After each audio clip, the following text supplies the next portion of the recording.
And welcome everyone to another Beyond the Forecast episode for you. And today we're continuing our talk of everything Earth-related, climate, as well as climate change, carbon footprint. And today what we're going to be doing is I'm going to take you over to Nanbop Farms. Yeah, our front yard happens to be Nanbop Farms. And we're going to stop in and talk to Farm Director Jason Abraham about a lot of things that are going to be very key for you when it comes to the growing season. How are things looking? Early growing, early planting. A lot of us shouldn't be planting outside until Memorial Day weekend or after. But Jason will have some tips about what you can do to help expedite the process if you want to plant inside and then transport them outside. And then we'll also talk about what he's seeing with the climate and our weather and our growing seasons. What is changing, if anything at all? And then also just kind of some tips going through spring and growing as well. So we're going to have all of that coming up for you today. And then also meteorologist Haley Fischetti and I had a brand new podcast about climate. Everything surrounding it, whether it's Great Lakes related, world related, or kind of more U.S. related. We are talking everything climate in our podcast this week, and we'll have a segment for that for you coming up today. Now, diving into the first portions of our show, this day in weather history. April 23rd, 1983, a mini blizzard hit Laramie, Wyoming. 16 inches of snow, and in fact, a foot of that fell in 8 hours overnight. So back in this day, 1983, a mini blizzard. Yes, I've seen snow come and go as late as mid-May across northern Michigan, but the fact that they got 16 inches, April 23rd, 1983, that's a lot of snow. So this day, back in 1983, mini blizzard hit Wyoming. Now, trivia. Yesterday, we asked you, what is a large area of low pressure and cold air surrounding the Earth's poles called? Is it continents, polar vortex, the oceans, or the cold group? Yeah, it's a polar vortex. Now, the polar vortex is essentially just a pool of colder air surrounded by the Arctic jet. And that is the polar vortex. And it kind of wobbles on top of the Earth, around the pole. Same for the southern pole. But that's the polar vortex. The polar vortex isn't a name of a storm system or anything like that. It's a pool of cold air that usually hangs around the poles of the Earth. Now, today we want to know, what is a prolonged period of abnormally hot weather often caused by a high pressure system? What is that called? Well, is it hot air, summertime, hot stretch, or heat wave? QR code. Hit that with your phone. Take you to where you put in your answer, lock it in, and partake with us. And we'll give you the answer tomorrow here on Beyond the Forecast. Now, viewer photo of the day. This is very adorable and very important. This is brought to you by Great Rooms, but today's picture is sent in from Tiffany Ziegler, and this picture is titled Monday Morning After Easter Surprise. Look at the baby bunnies. They're so cute. Now, be mindful as we are getting deeper into spring here, and you might start seeing the grass needs to be mowed. Yes, these baby bunnies. Mom might put a little bit of a bunny home right in the middle of your yard. So just be very mindful. First mowing of the season, second mowing of the season, as we get into the spring where mowing is needed, be very, very mindful that the bunnies are probably waking up and getting ready to explore. So thank you again, Tiffany, for sending in this adorable picture. I have had several of these over the last few years in my yard, and it's so good to see that just after Easter, the baby bunnies were popping out. So thank you again, Tiffany, for sending that in. And thank you to Great Rooms for sponsoring viewer photo of the day. All right, let's take you down to Nanbop Farms and let's talk to Jason Abraham, the director there, about everything that is spring related. We're getting ready to grow. We're getting ready to get outside and take care of things across northern Michigan, whether it's your fruit trees, whether it's planting, we are ready. But what do you need to know? We'll have all those details for you coming up after the break. And welcome back, everyone, to Beyond the Forecast. Today we're talking again about Earth Day climate as well as carbon footprint. And I figured no better way to get ready for spring and things that we're looking forward to this summer than bring you out to Nanbop Farm. And we're here with Farm Director Jason Abraham to talk about a little bit of everything that we do on the farm, but talk about it climate-wise, Michigan-wise, and Earth Day-wise, because we are now in spring. We're talking about planting, getting everything ready. So before we jump into what we've got going on here in Nanbop, let's talk about early planting. It is spring, people are getting ready, and they might, hey, I want to get outside, start planting, but it's not quite ready yet to get out there. We still have some frost. We still have some freezes. It's Michigan. We all know this. Yep.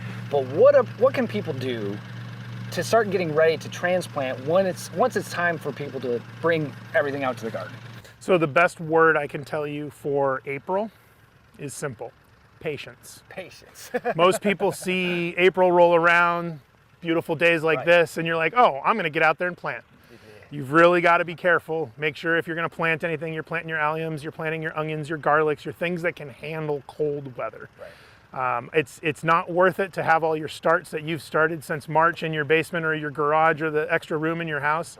Get them outside if you don't harden them off properly, and then boom, they're dead, and you've lost all that progress. So you're talking about getting maybe some egg cartons or something that you can put a little bit of soil in, put your seeds in there, water them, keep them warm, get that started, and then move them out once we get to Memorial Day weekend. Get them out when the conditions are right. Start them off that way. So what are those kits that you can do to start growing early inside for people? So you go to your local farm store, and they've got great 72 cell plug units where you're going to get a small inch round, 2.5 inch plug that you can start if you're going to have a decent sized garden. If you're going to have a smaller garden, I personally recommend going with like a 3 inch by 3 inch pot.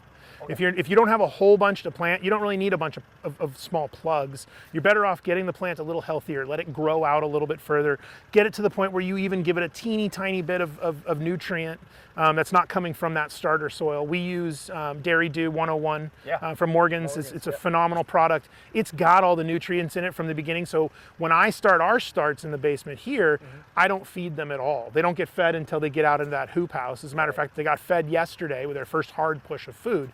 So if you have a hoop house or a greenhouse or something that you can grow and control your climate, go ahead and get started. Get in there, do what you got to do. My recommendation is stay out of your field, stay out of your yard.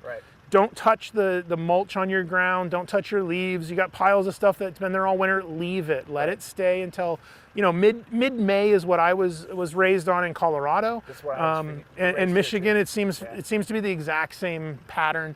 When Mother's Day rolls around, now you can go outside and start breaking things down, cleaning up a little, getting ready, prepping.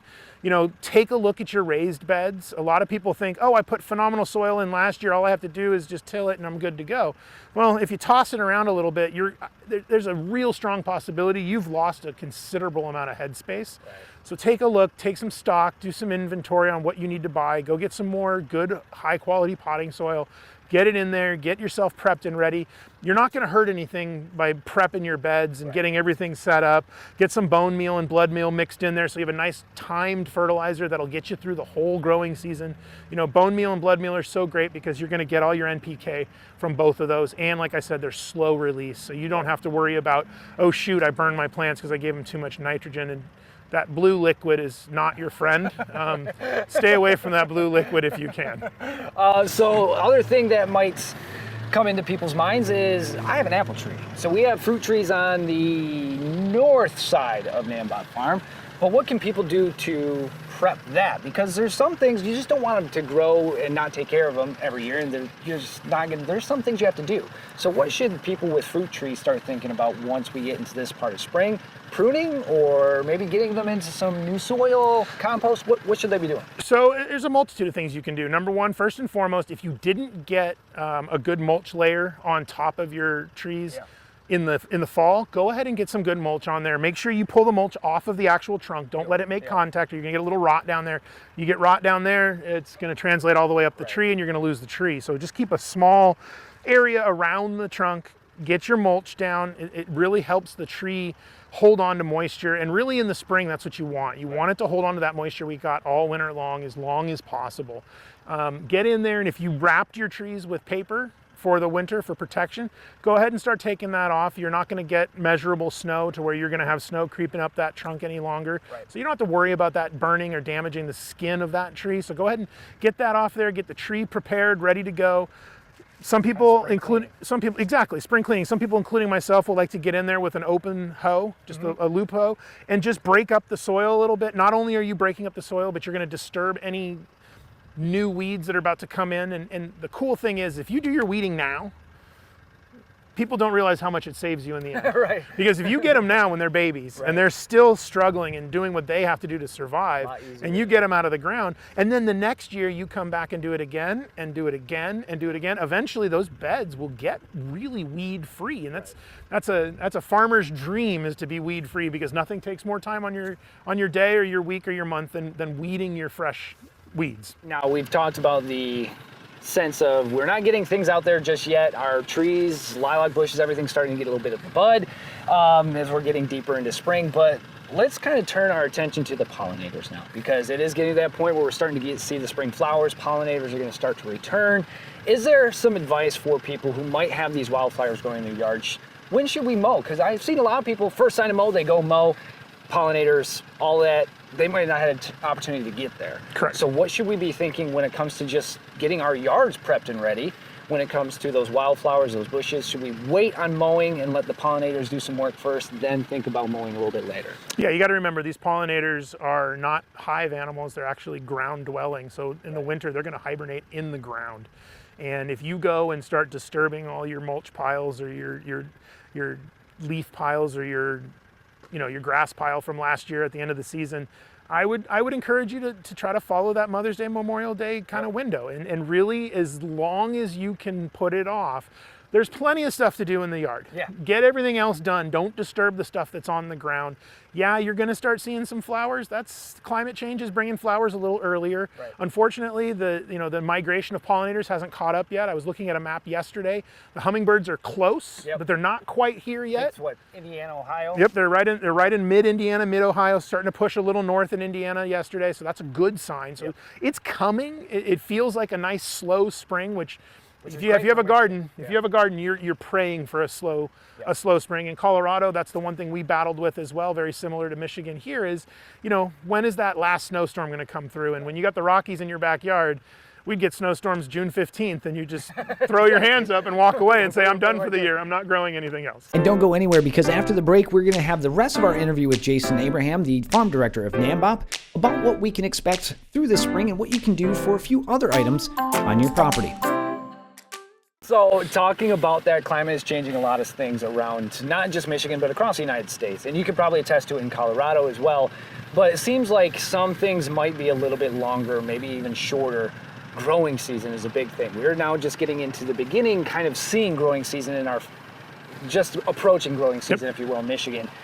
But with that all being said, with the changes that have been building over the years of data that we have, would you say that it's fair to say that either our growing season's getting longer in some spots or shorter in some spots? And how does that impact us here? So yes.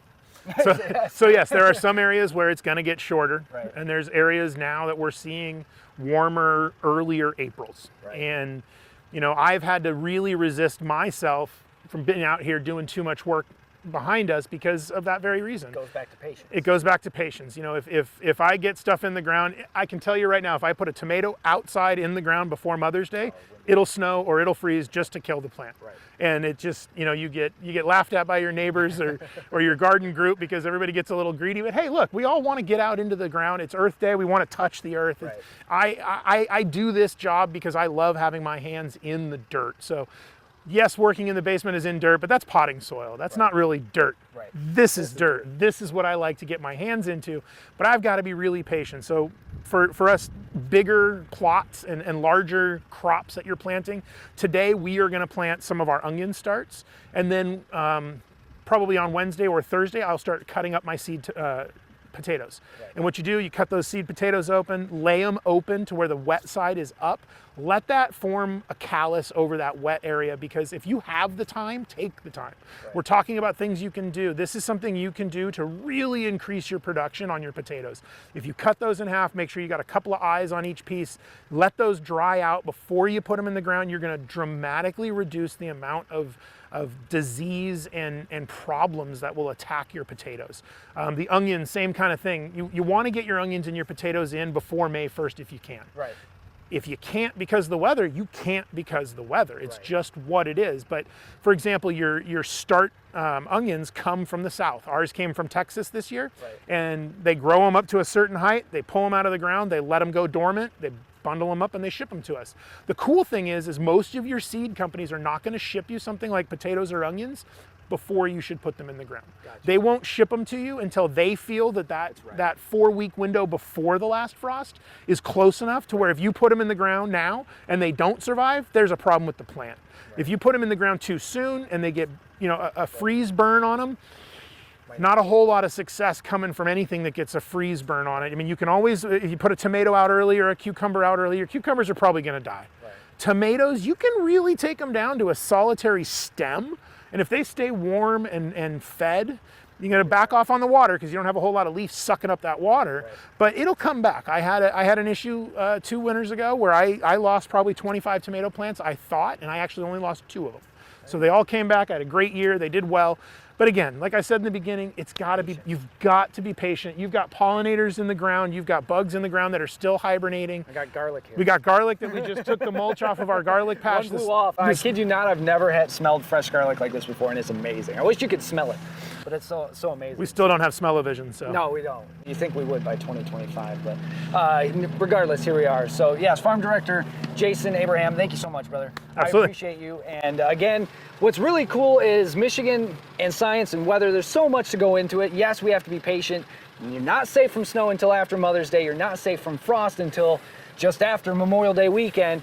But one cool thing is if you're getting your yard ready, if you're getting anything ready, keep an eye on your forecast. Like I told Jason here a while ago, is if you see some storms coming up that have quite a bit of lightning with them, open up that grass, get some lightning. You'll see a difference. Green, because nitrogen with that lightning from the atmosphere really greens things up. It's a free source of fertilizer. Free source of fertilizer. It's very cool. Very cool. So thank you so much, Jason. Appreciate it. And if you need more information at Nanbop Farm, because they have a bunch of stuff going on that you can get your hands into, always head to 910news.com. And if you need more from Beyond the Forecast, always go to 910news.com. And Beyond the Forecast, we'll have much more for you. More science and weather coming up just a little bit. And coming up next, we had a podcast live streaming just yesterday, and we talked about climate, Earth Day, carbon footprint. And we have that segment for you coming up right after the break with meteorologist Haley Fischetti.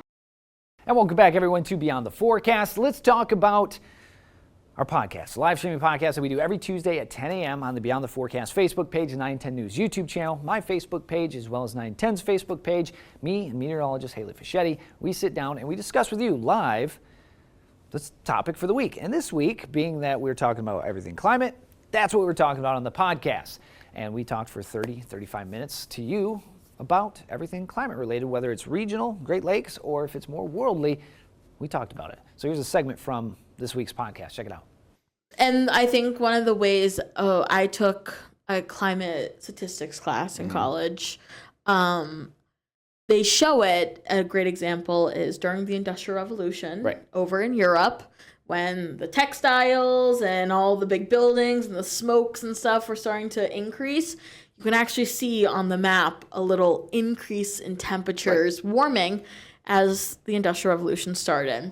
And that's kind of your pinpoint of this is where humans maybe might have started to impact a little bit more than they might have beforehand. And not just because we've been evolving and we've been creating. And we're also on the back end trying to create to help the climate as well. So it's a little bit of a mixture of both. We've heard it, but we've also trying to make it better as well. So humans are helping both ways. We are. And the thing that I always kind of come back to is look at the history of everything that has happened with man and our scientific evolutions. Obviously, like you mentioned, the Industrial Revolution. You start getting to the combustion engine. You start looking at all the baby boomers that got their license and started driving. And then as we continue down the road, population continues to grow. Yeah. Everyone's driving. You're putting a lot of that in the ozone and the oxygen. And it has to go somewhere. There's undisputable evidence that is a hand in it. A lot of people will say, well, what about this? Well, look when we weren't driving during COVID. Yeah. And the ozone kind of healed itself. Yeah, true. There was millions upon millions upon millions of people not driving on a daily basis. And it was like, whoa, check this out. The holes started to kind of fill themselves. So there you go. And you can check this out on the Beyond the Forecast Facebook page. It'll be there forever. Now that we recorded it live, it's on there as a VOD. Same with the 910 News YouTube channel. But if you happen to miss it and do want to catch it, we will have this up on our website as well as on Spotify, Apple Podcasts, wherever you take in your podcasts, whether it's video or audio format. we will have it there for you to check out. So thank you again for stopping in to check out Beyond the Forecast, 4:30 to 5 o'clock, Monday through Friday. For meteorologist John Gross, meteorologist Haley Fischetti, I'm Chief Meteorologist Michael Stevens, and we'll catch you right back here, 4:30 tomorrow for more Beyond the Forecast. Be good, stay safe, take care. See you